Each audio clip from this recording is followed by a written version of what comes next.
Hi, welcome to Blacticulate, a podcast series featuring UK young black professionals, where we find out how they do what they do, so you can too. Or not. After all, it is your life. Hey guys, I just wanted to mention that forgive the sound quality, because what happened, and I think a majority of you might know, is whoever I'm interviewing, I tend to meet them at a cafe. We have coffee, we have tea and cakes, whatever, sometimes chin chin, meat pies, whatever it is, just so they're comfortable. And because of that, there always is interference with background noise.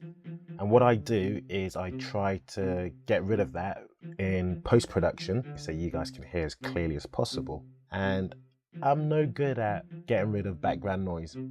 So there will be some clinks, there will be some background interference. And now, onto my guest. Yes, Antonio Cisse, Southeast boy, born and bred in Lewisham. So if anyone's in Lewisham, shout out. He is a senior training consultant in retail banking. Now, this episode particularly is good for you guys if you want to know the different aspects of the banking industry, also the routes in, what sort of education you might need, the challenges, the personality characteristics that you might need in order for you to thrive within it. And honestly, Antonio just drops gems after gems after gems.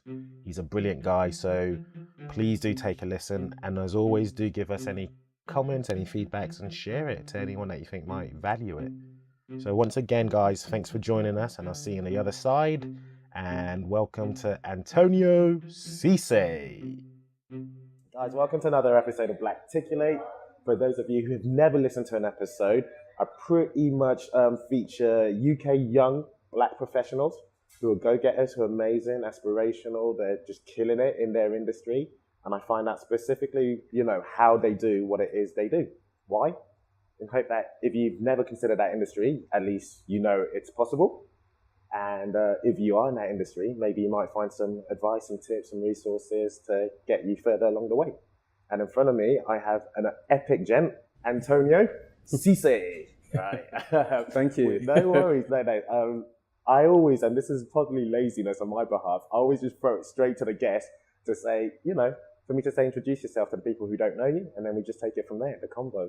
Fantastic. So my name is Antonio Cisse. I'm a senior training consultant, worked in retail banking for close to 6.5 years now. And prior to that, I've always been in like customer service and sort of face-to-face roles. So now I'm in a position where I train people. So as a senior training consultant, my day-to-day role is training sales staff for the building society, training other people internally. And it's something I really, really enjoy. The way you said that, and I really do. Now, my strengths are... my weaknesses are. No, but let's get into this. So you said retail banking. So there's obviously different forms of banking. Now, yes, what does retail banking mean? So you've got the investment side. The retail side is, where you walk in to open your current account, start your savings account. So like going into NatWest, any of those? Yeah, any of those. And that's the retail element of it, so the branch element. So whenever people hear, I'm in banking, I have to specify, guys, it's not, there is commercial banking and there's retail banking. So commercial is the fancy stuff, or you've got investment banking, which is like the Wolf of Wall Street style. Okay, that's where the money's at. That's where the money's at. So people are like, oh, you're a banker. Especially my family back home. Yeah. Like, oh, you're a banker, send us money. I'm like, it's retail banking. It's no different from me working in H&M. Do you know what I mean? So send us money back home, I get that all the time. So yeah, it's very much retail as you know it, but there is the banking element to it. Can I actually speak about home? Where are you from? So my mother's Gambian.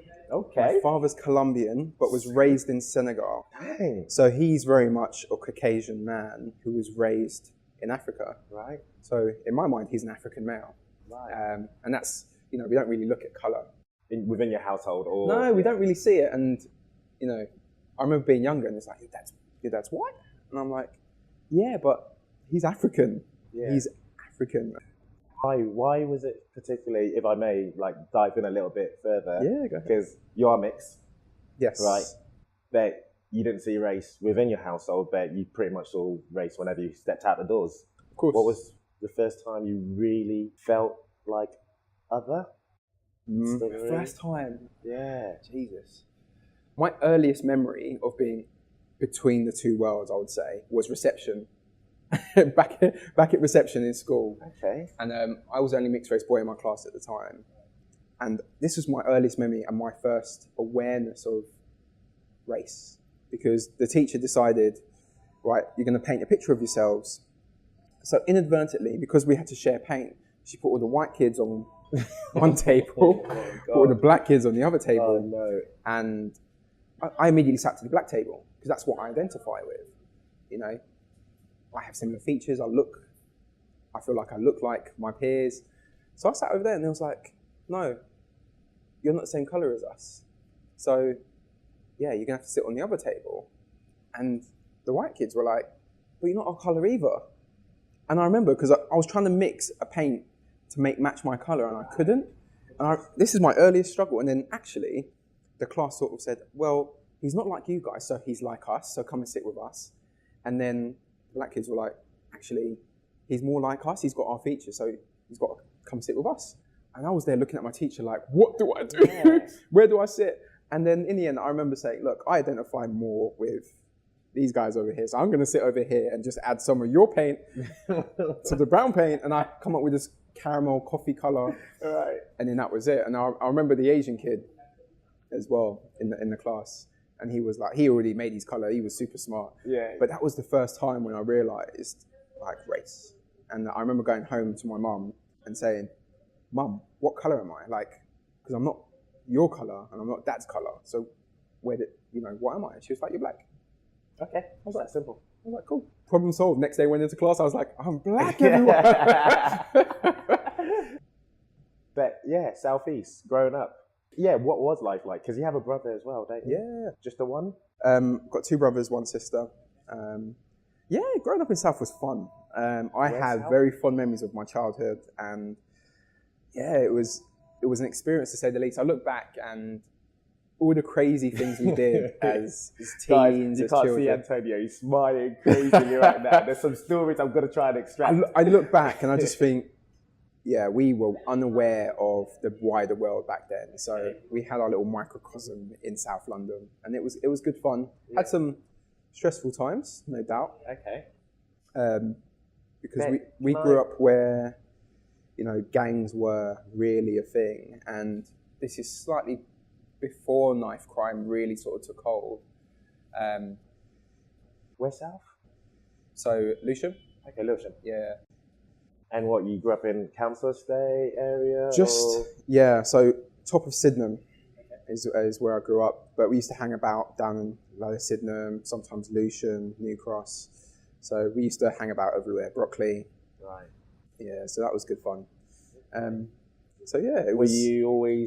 Were you in a gang? Were you out? I wouldn't call it a gang. I mean, gang is a term that's used from people who are looking on the outside. When you're in, they're just family, they're friends. So you guys are all the same age, you're very alike, you enjoy the same thing, so you hang out. Yeah. Whether we call that a gang, there was no sort of commercial element to it, which I think, in my mind, what a gang is, a gang of people together who are trying to achieve a particular outcome, whether that be making money or, trying to change something or set up a business of some form. So for me, in my mind, I wouldn't say I was in a gang, but... And also that's a good thing. Yeah. Do you know what I mean? Bringing everyone in order for you to accomplish a goal, a task, an objective. Yeah. I mean, geez, that's the way the world ought to work. Yeah, ought to work, yep. Yeah. So yeah, I wouldn't say I was in a gang, and no, but growing up, you get into fights with people from different areas and stuff like that. So that was very much in our area. But a bit about my journey. Talk to me about, I guess, how you became this financial person. Yeah, so it goes right back to sort of 15 years old. Okay. Don't worry, I won't keep you here for half a day. No, we're blessed. I will edit this out. No, joking. Yeah. Cut. So my journey is so long, and that's how I'm here. Yeah, that's all you guys are going to hear, listeners. But I've always I've always loved connecting with people, always loved meeting up with people and, helping. That was one of my core things. And I remember being in school and, they had that careers talk. Yeah. What do you want to be when you grow up sort of thing. And everyone was like, doctor, lawyer, fireman. And I sat there in silence and the teacher was like, okay, what do you want to be, Antonio? And I was like, well, what do you want to do when you're older? I was like, help people. Okay. And I really sat and thought about it. I was like, I want to help people. That's something I want to do. I don't know what it is, just the reward in seeing other people achieve. That for me is like one of the things that keeps me going. And I'm in a role today where I help people develop and help them achieve a skill or a mindset, which then enables them further to do something that they want to do. So I would say I'm very much an enabler in that sense. Yes. Why do you think that is? Because you strike me as someone who has a lot of introspection. You probably analyse a lot. So a couple of things. When I was 15, this is where people were getting into things that perhaps were a bit controversial. Well, they can go. A bit grey. And I had one of the elders in the area, so elders being just a senior guy, right? Turned around to me and was like, look, you're a smart kid. Don't be like these guys because you're going to end up in a bad situation eventually. So focus on what you're good at, which is your electronics and your gadgetry and your... people knew you for that, did they? Yeah, because I was always very much interested in science. I was very curious about electricity and chemistry, physics. So I would always tinkered, and I was known as like the geek of the area for that reason. He goes, you focus on that and try and make money out of it somehow. If it wasn't for that guy's advice, my career would have taken a very different path. Who knows where I might have ended up getting into unsavory things. I wouldn't have the level of awareness I would have now. And I just thought that was such a selfless action for him to do that. He opened my eyes to like different possibilities, and I am where I am today because of it. It's so funny, isn't it? And like how a role model or someone, a simple word or sentence can just alter your trajectory. That's it. That was a 3-minute conversation. Yeah. Raised my awareness and raised my level of thinking. And that cascaded into something which I did for many years. And I just thought, wow, that's such a rewarding thing. So when I started helping people at school and even after, I found that really rewarding because I thought, actually, I can see the impact that it's had. And for them to be able to utilize their skills and abilities, that I just found something really beautiful in that. And which obviously brings us to what you currently do, leadership in communities. Yeah. But I do want to talk more about your 9 to 5, your actual bread and butter hat, and how you get into that. Is it a white space predominantly? Is it a white space? Very much so. Oh, is it? Okay. Well, how do you get into it? So, maybe, do you have to have an educational path to it? So, no, although it helps. And training is more about your experience and your ability to connect with your audience, being able to be aware of their learning journey and adopt your style to that. So it has an element of flexibility. So my career path, I started off in retail banking as a cashier, then moved to what they call a personal banking manager. Right. So that's who opens your accounts. Were you doing it straight after uni? Did you go to uni? So I went to university, dropped out. Gotcha. Which uni? I went to Reading University. To study what? Electronic engineering. Okay, gotcha. So it was a natural progression from mobile. From what I tinkered in. Yeah. So I went to university, did electronic engineering, and for me to actually get into uni, that was a path in itself because I still hung about on the streets. Right. Had started a part-time job, and that kept me going for a while. But I was very much involved in hanging around in the area, and back in the day, people get up to no good. So after you play football, you hang about, and then there's always some sort of event happening or something like that. And I decided I proper flunked my A-levels. Right. Like initially. So my A-levels weren't great. So my first year of AS, it was a huge step up from GCSE. GCSE, you can get bang on your intelligence. A-level, you actually need to work consistently in order to achieve your grade. Because AS counts to your label, doesn't it? It carries on. Yeah, this is when it was broken up into 2. I think it's now 1. Oh, is it? Yeah, Are we that I old? think so. Yeah, we're that old. Well, that's what I think anyway. I can't verify that. But yeah, so I decided, and this is after one of my friends got stabbed, that this is going nowhere for me. I'm not suited to the street life.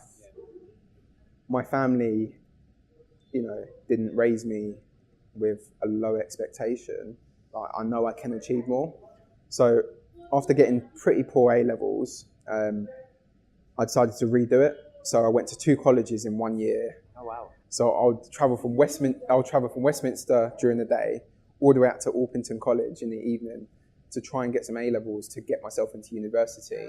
And eventually Reading University let me in after I wrote to them. They was like, just apply for a UCAS.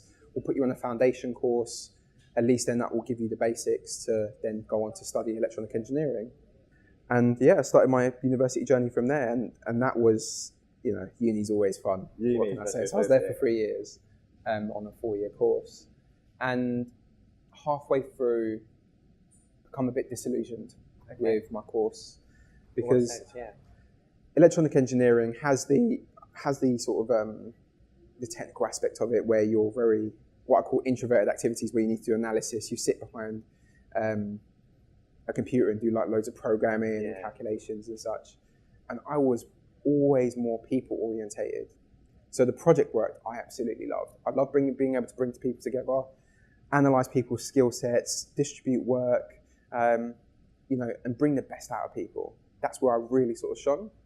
But I come a bit disillusioned because the project work was over, and I was like, can I really put my life and soul into sitting behind a computer for 14 hours, and at the end of it, what I've achieved is make one machine talk more efficiently to another machine, and that's the only impact I've had.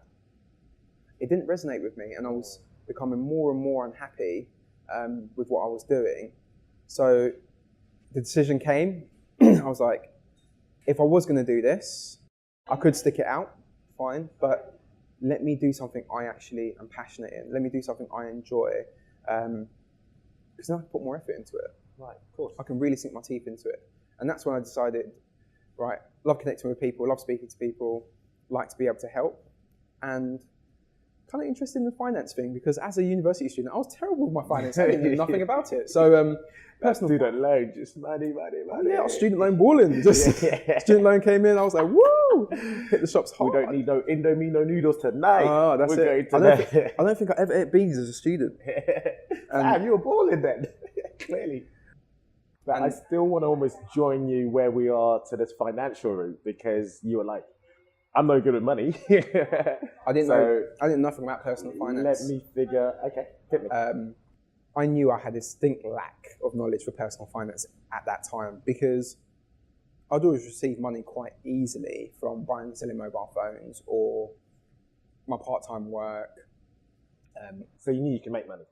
Yeah, and when you've got a level of cash flow, a level of cash flow and replenishment of funds, you tend not to think long term, and personal finance wasn't taught in schools back then.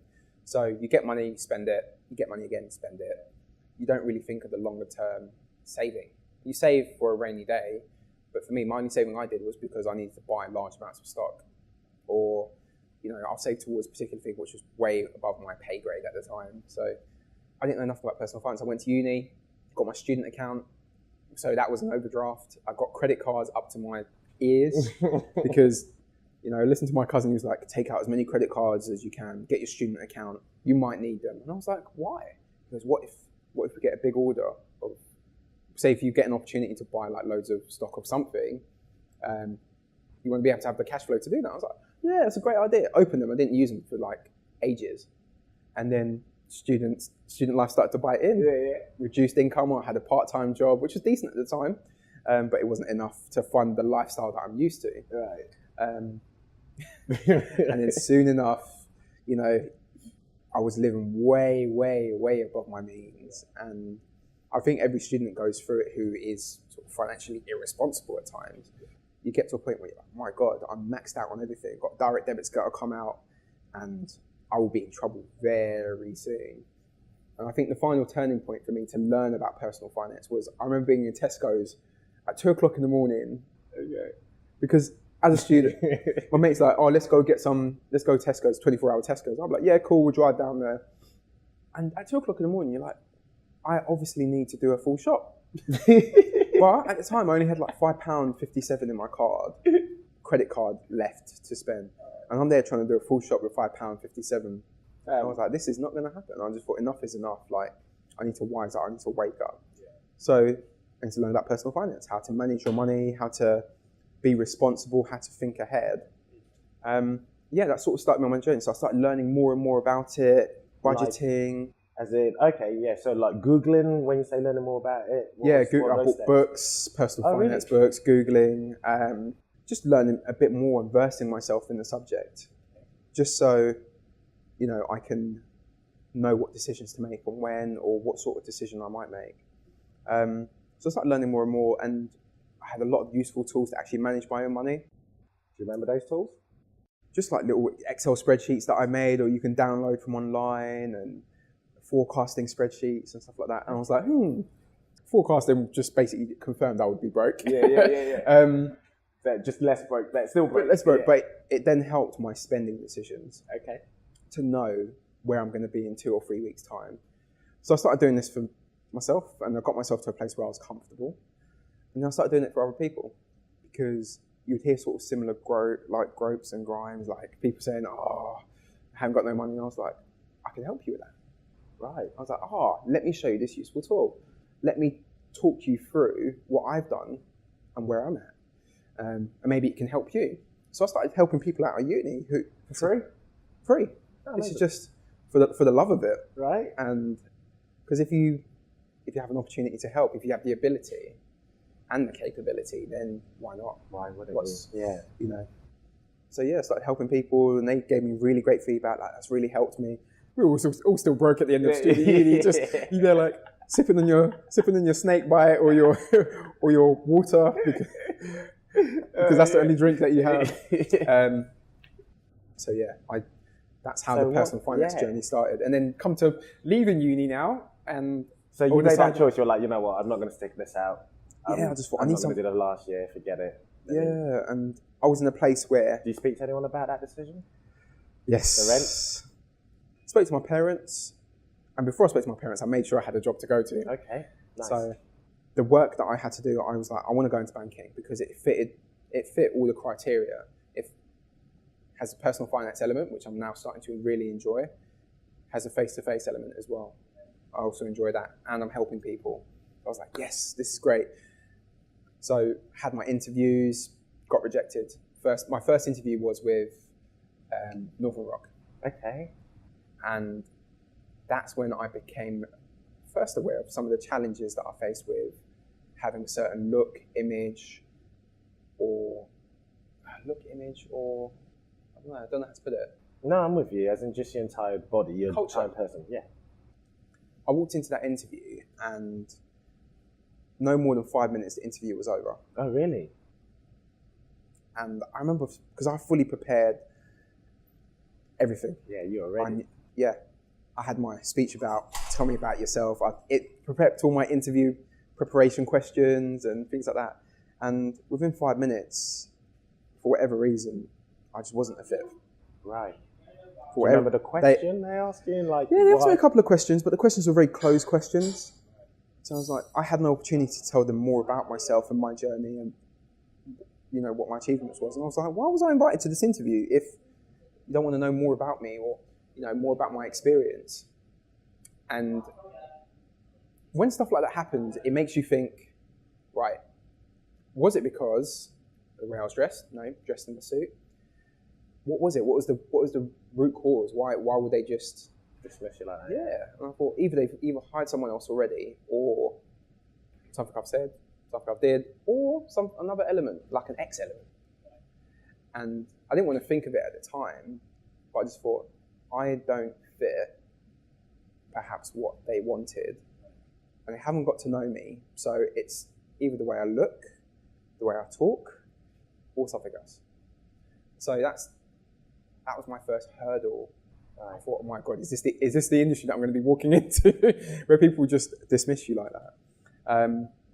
Wait, then you had another interview, I assume, or you had a row of interviews, or how long? I had a few, and it was Chelsea Building Society, which sort of opened the door. And I went for this interview, and the guy was really harsh. So he just asked me, "Here's the interview questions," threw it to one side. "I want to know a bit more about you. Why should I hire you over everyone else? You have no experience in the industry. You know, you're brand new. You've worked in like a phone shop, so I know you've got a bit of sales, but why you? Why you over someone with 5 years in experience?" And do you remember what you said? I said, "Look, I can't speak for other people, but I know one thing. My work ethic is second to none. I put 110%. It was kind of one of those cheesy like Will Smith moments. But I was like, "Look, I can't speak for anyone else, but one thing I can guarantee is how hard I work and the dedication I put into learning something new. Everything I've done before, I've always put a maximum effort into it."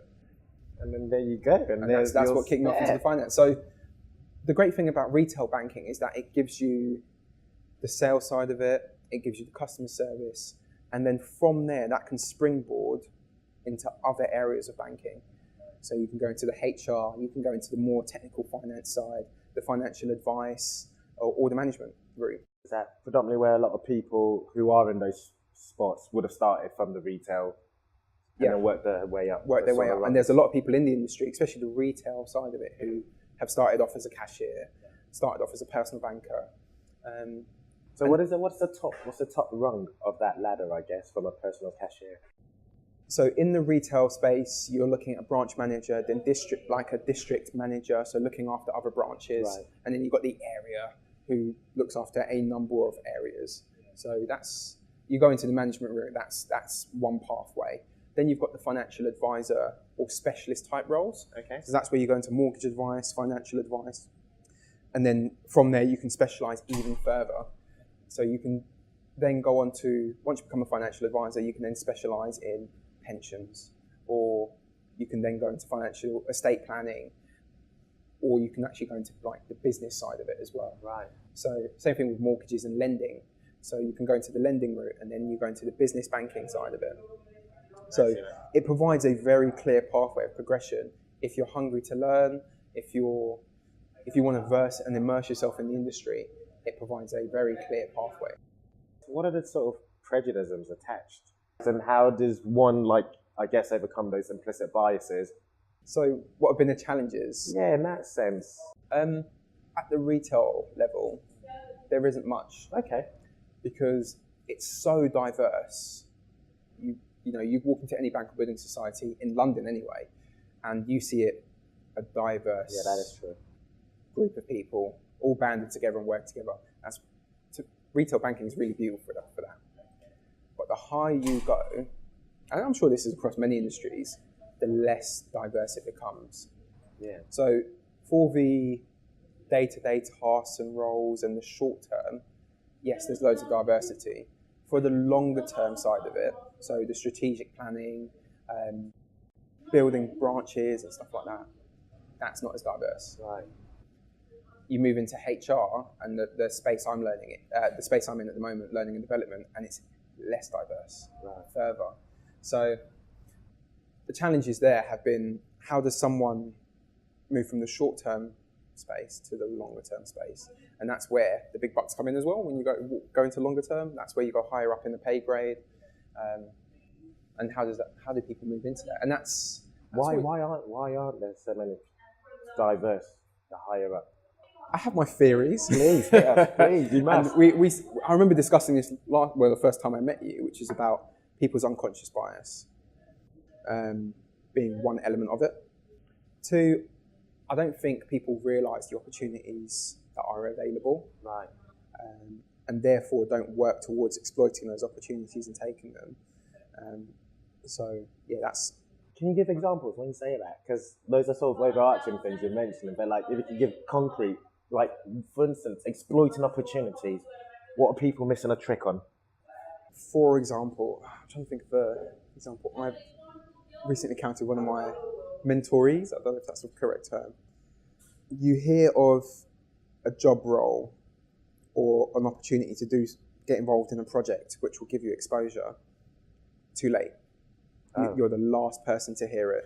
So for you to, oh no, that's a poor example. No, but this is something I had to coach around recently.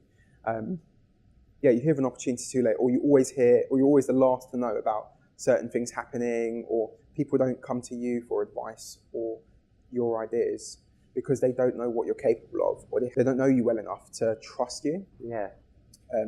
So I think these are some of the challenges where people who are a minority, and I say minority and not specifically black, are a minority, will have that challenge, won't they? It's people don't know enough about them or about their upbringing because they've never had exposure or grew up with people like themselves, so they can't relate. So the onus is for you to speak up. Do you know what I mean? If you're in that minority end. For you to communicate and build relationships with people, the higher you go, the more you realise it's about relationships that you build. Because you build a relationship of trust. You're going to hear about opportunities, or people will want you to take on challenges because they trust your way of working or they trust your ability. And I think one of the biggest barriers is creating that relationship to begin with, connecting with people who are unlike yourselves or you haven't really experienced. So I think a lot of the challenges for people of ethnic minority is that the higher you go, the more trust is needed. Yeah. Because people are trusting you with significant parts of their business or with massive decisions. You want to be able to trust that person's ability, skill, decision making. Yeah. You want to make sure they're the right person for the job. Yeah. Now, that journey of getting to know that's where the biggest barrier is. So in very technical roles where your skills are on paper, it's the most capable person. That's almost. Yeah. For roles where perhaps that isn't as quantifiable, that's where it's about the trust and your experience and you getting to really know how that person operates. Yeah, it's funny because I had a friend of mine. Well, actually, I had my name on the podcast, Julian. Yeah. He's a PR guy, and he pretty much echoed the same sentiment. I related very much. Pretty much, because it's the notion of being a cultural fit, and where it's about actually, can I trust? Do I know enough of that person to be able to move forward? Yeah, it's one of the biggest. I feel one of the biggest challenges to overcome. So if I'm looking at it from a listener's perspective, I'm like, Antonio, he's a bad boy. Yeah, okay. So I've seen his route. Good for him. Like, whatever. Right? Yeah. How do I get into this route? Okay, so I'm interested in personal finance, like he is. I'm interested in, relationship building like he is. I'm all about how can I help people like he is, right? So maybe I will go into retail banking, right? First step, look at any job roles within the cashier level. That's it. Right? And then you're in. And then once you're in the door, then the world's your oyster in that sense. It's about proving yourself. And brilliant. The great thing about retail banking is that it provides that step-by-step role progression, which is very structured, very achievable. Oh, so is it one of them ones where you have to work at a very minimum before you can even be considered to the next? If you can demonstrate your ability to do a different role, then by all means do it. But I'm talking about Joe Average. Yeah, for sure. Who perhaps isn't as academically able. Well, they have skills in other areas, and that's really who I aim to help. Those people. You have people who are academically brilliant. They've got a very clear direction. They've got very powerful influences. But I'm just talking about Joe Average. Start off as a cashier to begin with. That's going to help you understand where the money comes from initially. That's going to help you understand the industry a bit more because you're immersed in it. But it's up to you then to learn more. Yeah.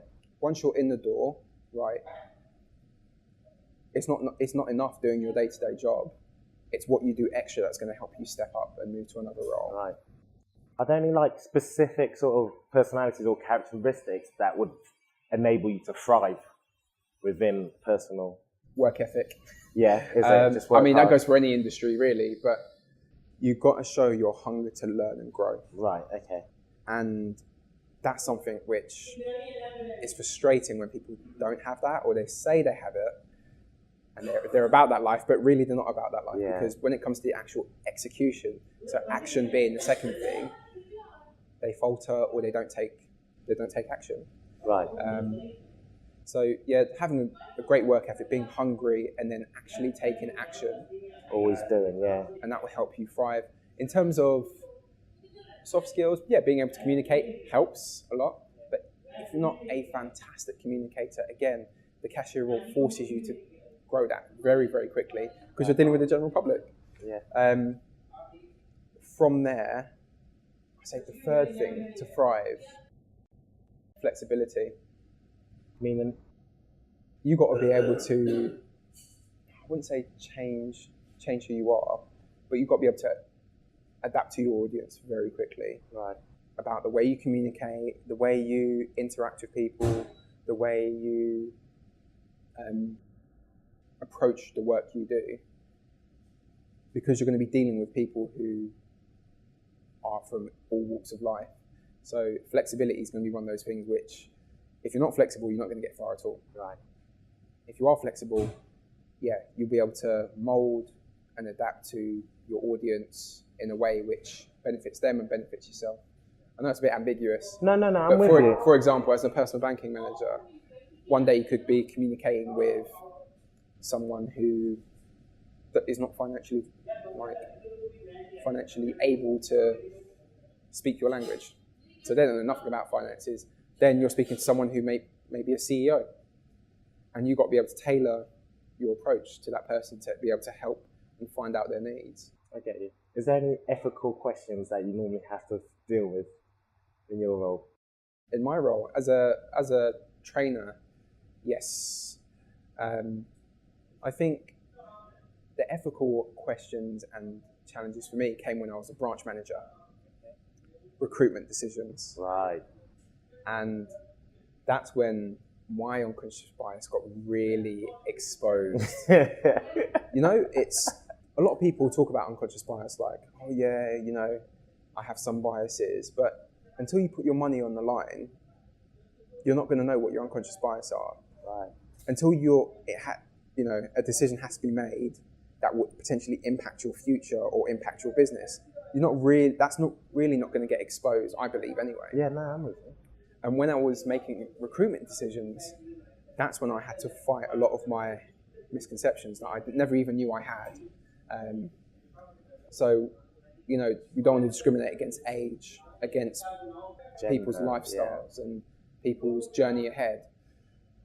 And when you're recruiting someone who you're going to be potentially working with that has a wider impact on your team, as a person, you say to yourself, as a recruitment manager, you say, can I relate to this person? Can they fit in within my team? You talked about cultural fit. Do they get it? Then you start questioning their work ethic. And an interview, and I think this was, I can't remember if Julian said this as well, an interview is not enough time to understand someone's work ethic. You only see examples. So you have to go on what you previously know. You have a filter in your mind. And for me, that's when my filters got exposed and I didn't like what I saw. Really?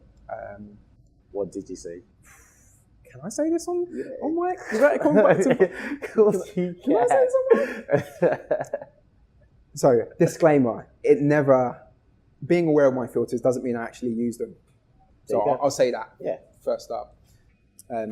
So age being one. What are the common things that people think about older people, especially if you're young? They're slow. Sometimes you may think health issues and motivations. You can't relate. So sometimes you'll recruit someone younger over someone older. And that happens industry-wide. Yeah. Can't say it happens in my company, but because you walk into a branch and you have such diversity, but that got exposed. Right. And I was like, that's a really ugly thought. That doesn't resonate with who I am and what I believe, but the fact that I have that in my mind, that's ugly. I don't like that filter. The other filter was culture. And this for me was probably one of the most, one of the ugliest things that I sort of suppose not just about myself, but I've seen it being done, and where someone grew up, the way they talk, the way they look, you immediately start associating with your experience of that. Yeah, for sure. And I get that. So and the media, it's all good being friends with people who, it's all good being friends, but when it comes to money on the line and business, you want certain qualities. And when you start having preconceptions like that, it becomes very, very difficult. You're like, he's a really great guy, but would I hire him? Do I trust him with X, Y, and Z? Will he or she adhere to rules because we're in a regulated environment? How seriously are they going to take their work? And that is when I had to say to myself, I understand why discrimination happens now. I don't agree with it. And if this is a filter that I am at risk of having, I need to challenge that and tackle that within myself. so let's talk about, well, let me give it back. I'm just throwing it to you. Is there anything that you feel that people need to be aware of about that industry going into it? Things they should consider, things they should look at, any resources, any tools? I'm just throwing it out there, mate. Throwing it out there. In terms of resourcing tools, if you want to get into retail banking, there's so much online which will help you understand the industry better. There's qualifications you can do which, although won't guarantee you a job, will help you understand the challenges within the industry and what the industry actually does for their customers. Are there any specific qualifications that? So you've got things like CMAP, BIPFA. Okay. So there's CMAP 1, which will give you an overview of the banking world. So that's a great place to start. And the great thing is that you don't even need to buy it necessarily. You can get older copies of it online on eBay and things like that. Amazing. So you can source the material. So that's a great place to sort of give you an idea of what the industry entails. In terms of the softer skills, I think that's where you can be entrepreneurial and do your own thing to sort of build those skills if you haven't already. So if you haven't got a job, this will be your first job. There's nothing stopping you like volunteering and practicing some of those softer skills, because when you get interviewed, you're going to be asked, what have you done before? And you need to be able to talk about a situation where you have done that before.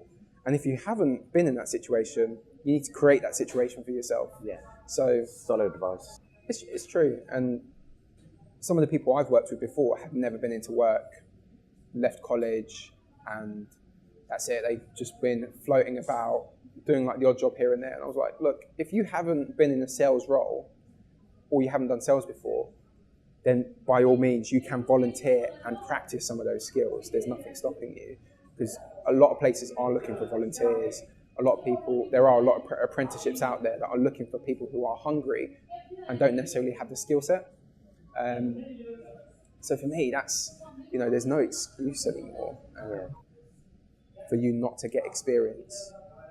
Some people just don't know where to start, and fear can have a lot to play with that. So how do you overcome that fear, man? One must just do.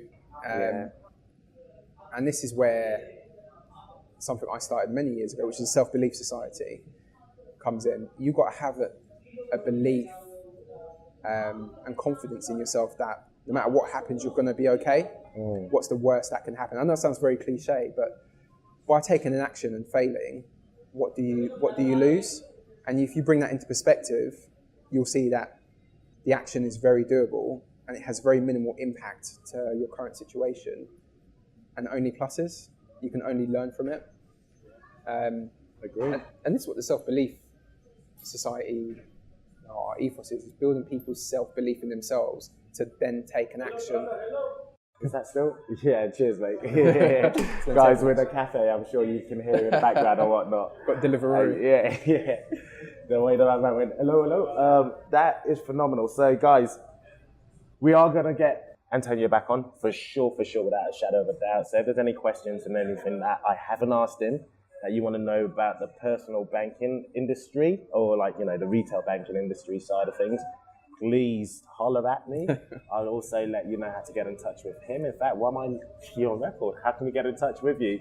I guess my Twitter, Yes. which Bring it is... all, the social. Do people use Twitter anymore? I don't For know. sure, Twitter is life. So Twitter, just Antonio Cisse.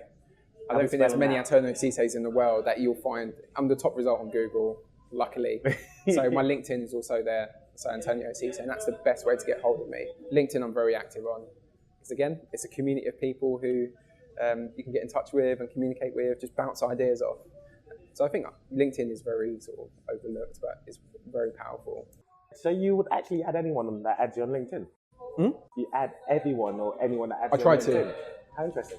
So Antonio is spelled Antonio, and Cisse, guys, is Cisse. Fantastic, yeah. Yeah. Thanks very much for joining me on this wonderful episode. Thank you for having me. I really appreciate it. A bit random, but You know, just talk about anything and everything. Hey, but, this is what we do. This is just conversations, you know, in a chilled environment, and just really trying to jump gems. And you've really given us a lot of gems.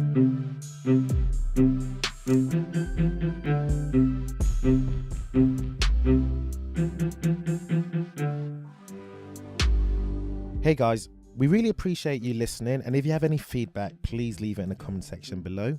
Also, all the info about the guests, the links and the resources we speak about will be in the description below. And last but not least, please do get in touch if you can teach us how you do what it is you do. Because after all, Blacticulate is all about empowering and upskilling the community. Thanks guys, you're the best. See you soon.